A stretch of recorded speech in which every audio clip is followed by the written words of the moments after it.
Allez, s'il vous plaît. On va...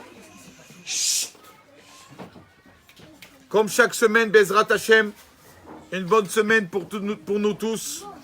Pour bien commencer la semaine, on va raconter l'histoire du tzaddik, le Baal Shem Tov. Comme on répète que c'est une bonne chose d'écouter ou de lire ou de dire, réciter une histoire du Baal Shem Tov pour bien commencer la semaine. Donc on va, une petite histoire, mais bon, petite en quantité, mais en qualité. Donc c'est le Baal Shem Tov, encore un couple, c'est-à-dire qu'un couple qui vient le voir et toujours le même problème, Rabbeinu. On veut nous aussi mériter d'avoir des enfants. La mère qui vient, qui pleure chez le tzaddik, et le Baal Shem Tov la voit pleurer, il répond pas. Bezrat Hashem, ton mari aura beaucoup de parnassa. Je dis oui Rabbi, je sais, mais moi, nous on veut un enfant. T'inquiète pas, ton mari réussira dans les affaires. Et toujours le Baal Shem Tov qui est esquivé. Et donc elle vient vers son mari et dit écoute, ton rabbin, je l'aime beaucoup, mais à chaque fois je lui parle d'une chose, il me répond par autre chose. Parle s'il te plaît, viens avec moi chez le tzaddik. Elle prend son mari. Et les deux qui arrivent en sanglots devant le rabbi. Et bien sûr, on sait que les tzaddikim, c'est eux qui pleurent plus que nous. Ils prennent tous les tsarot, tous les problèmes du peuple d'Israël à cœur. Baal Shem Tov qui voit les deux pleurer.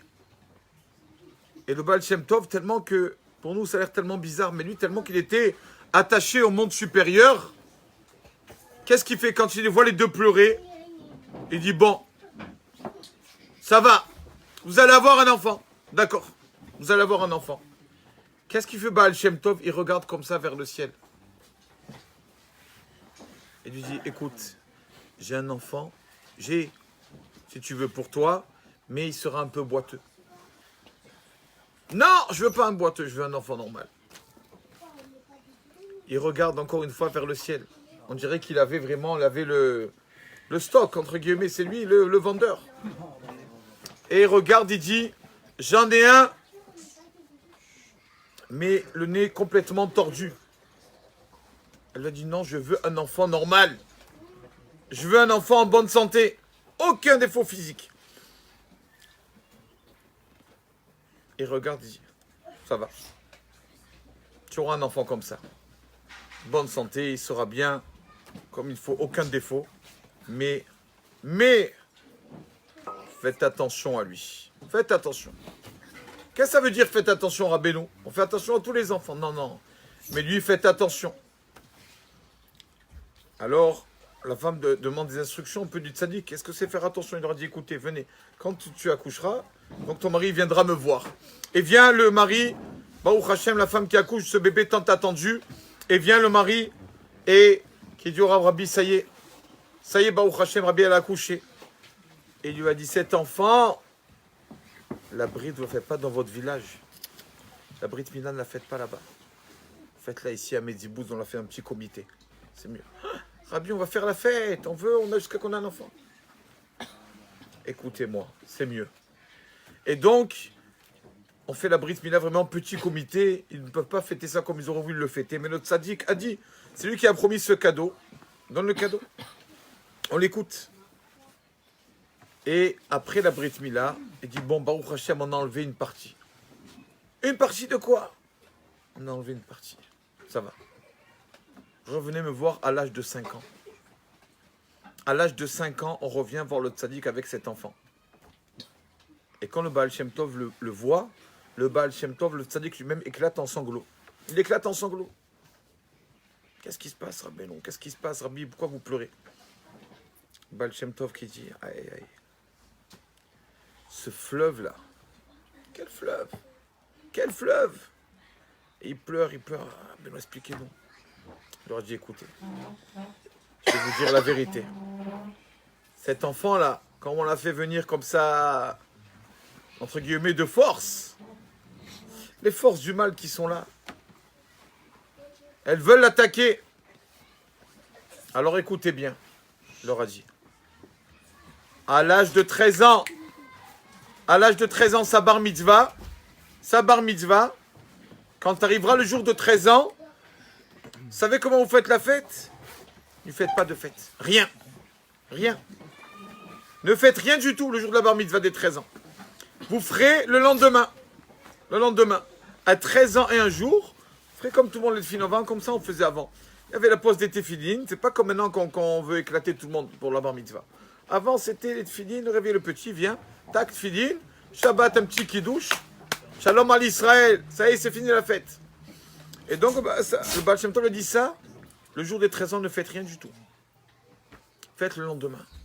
Parce que le jour des 13 ans, attention, le jour des 13 ans. Et avant, il n'y avait pas de calendrier pour avoir les applications, savoir c'est quand les 13 ans. Il n'y avait pas.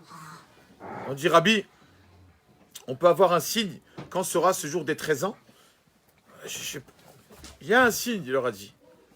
Le jour de ces 13 ans, sachez que les forces du mal seront là pour l'attaquer à votre fils. Et voilà le signe pour appeler de ce jour-là. Quand vous verrez que votre enfant met une chaussette, et il cherchera la deuxième chaussette, et il ne trouve pas la deuxième chaussette, vous allez vous apercevoir qu'en fait la deuxième chaussette, il a mis aussi sur le premier pied, c'est-à-dire sur le premier pied, il a mis les deux chaussettes en même temps. Ça, c'est ce jour-là, c'est le jour de la bar mitzvah. Et je vous demande une chose. On a dit vous la fêtez pas, mais une chose que je vous demande, surtout que le petit n'aille pas au fleuve. Et sachez que les forces du mal vont tout faire pour que le petit aille au fleuve ce jour-là de sa bar mitzvah. Je crains ce fleuve, faites attention. Bon, l'âge de 5 ans, il s'est dit qu'il a parlé et tout ça. On arrive à la bar mitzvah, ça ne peut pas être trop long, on arrive le jour de la bar mitzvah. Et le papa qui a oublié. Il a 13 ans, mais on ne connaît pas. Avant, on ne savait pas exactement, sûrement, je ne sais pas, les dates. Donc, le papa qui oublie complètement, qui va à la synagogue, tout ça. Et quand il revient, et entend le petit qui s'énerve. Le petit à l'âge de 13 ans, qui s'énerve.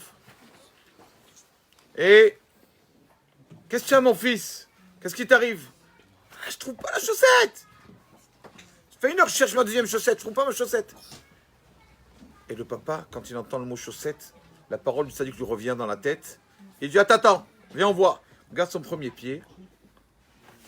Il voit qu'il y a 2 chaussettes. Toi, il l'enferme dans la chambre. Enfermé dans la chambre. Tu sors pas. Et le petit qui a soif. Et d'ailleurs, pardon, il lui dit, Baal Shem Tov va dire, ce jour-là, il y aura beaucoup, les forces du mal feront tout pour que le petit sorte de... Le petit qui a soif, papa, il pleure. Et la mère, elle dit... Rappelle-toi la parole du sadique. Non, mais le pauvre, le petit, arrête, et pitié, il a soif. Papa, comme ça, tu me fais. Et le papa, qui tient bon. Et ce jour-là, il faisait tellement chaud que plusieurs habitants du village, plusieurs villageois sont allés au fleuve pour boire de l'eau, tellement qu'il faisait chaud. Et le pauvre, le petit, 13 ans, en sueur et tout, enfermé dans la chambre. Baal Shem Tov m'a dit pour le sauver. Et donc, à la fin de la journée, une personne qui était au fleuve, on dit que quand on arrive là-bas, on entend, ils sont arrivés de ce fleuve, et on entend une voix, un tonnerre, on entend une voix qui dit « Tout le monde est là, mais ce qui est à moi n'est pas là. » Comme ça. « Maché Sheli, Lokan. Akol Kan, Maché Lokan. » Voilà, tout est là, mais ce qui était destiné à moi n'est pas là. Donc on a raconté au papa, et finalement, c'était les forces du mal qui étaient là pour attaquer. Cet homme est venu tellement par la force du tzaddik que les forces du mal ont tout fait pour... Bon, bien sûr, Baruch Hashem, cet enfant a été finalement un grand élève du Baal Shem Tov. Je ne connais pas le nom, mais c'est juste pour montrer la force du Baal Shem Tov, comment il faisait descendre des âmes que naturellement, Kadosh Baruch Hu, mais le tzaddik, il les gozer, décrète. Voilà, que son mérite nous protège. Amen, une bonne semaine.